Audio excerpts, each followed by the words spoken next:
Hello book nerds, welcome to Bookshelf Bunny. I'm Kim and this is a review of Empire of the Vampire by Kristoff.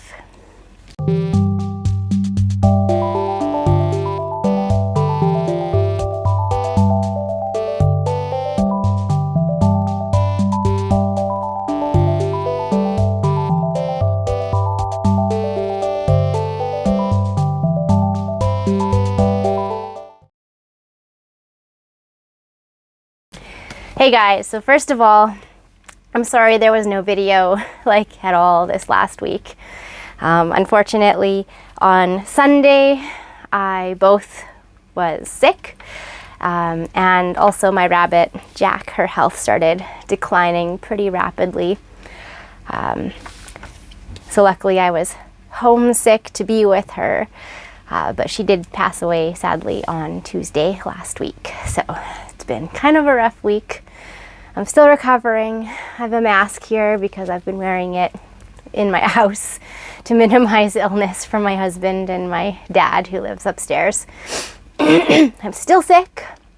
I've got this cough I can't shake, but we're on the mend. We're getting there. So yes, sorry about that. It's been a week. But I did promise a review once I had finished this glorious book. So I'm just going to quickly dive into that. First of all, this is an epic. So the basic premise is something happens that blots out the sun. They call it day's death. There's no real explanation as to what it is. Could be a natural disaster. We don't know. But we do know what the result of it is, and that is a vampire uprising. So some vampires who are used to being under the radar, hiding, suddenly find themselves in a world where they can take control. And that's what they do. So there are 4 vampire factions, 4 bloodlines. And it's quite the fantasy story. Our hero, he is a half vampire, so he is born of a purebred vampire and a mortal woman. And so he is a mortal who has some perks, but he also has the curse of the thirst, which he must temper. He sets out, he becomes part of this brotherhood, this religious organization that wants to protect the world from evil. And we're told his stories in a series of flashbacks. So we are in his present, where he is a prisoner, and a vampire historian wants the epic tales of Gabrielle. And so they sit down together, and Gabe starts sharing his history. And so we get the big overall picture through the stories that he's telling. And it is one heck of an epic story. I love this character. He starts off as, when you first meet him, he's obviously jaded and angry, and some shit has happened to him, but you don't know what it is at this point. And as the story progresses, as you get to learn more about his history, you find that he was just this kid who entered this organization and vowed to be the best of the best.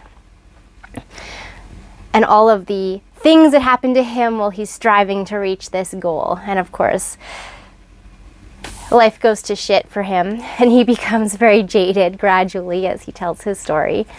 And he's just a great character. He's a great character. He's a badass with a chip on his shoulder, but a heart of gold. And I have a new favorite phrase that comes from this book. This guy likes to spew profanity, and one of the things that he says often is "fuck my face." And I don't know why. That just resonated with me as a fun thing to say. So that's fun. I like that. The world is pretty big. It is at its core a fantasy story. And so there's a lot of world building. And it's a big world. It's a big world with a lot of mechanics. But they do a good job of setting it up and helping you understand how it works together.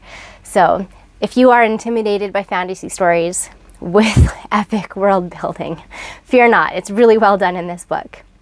Really, really well done.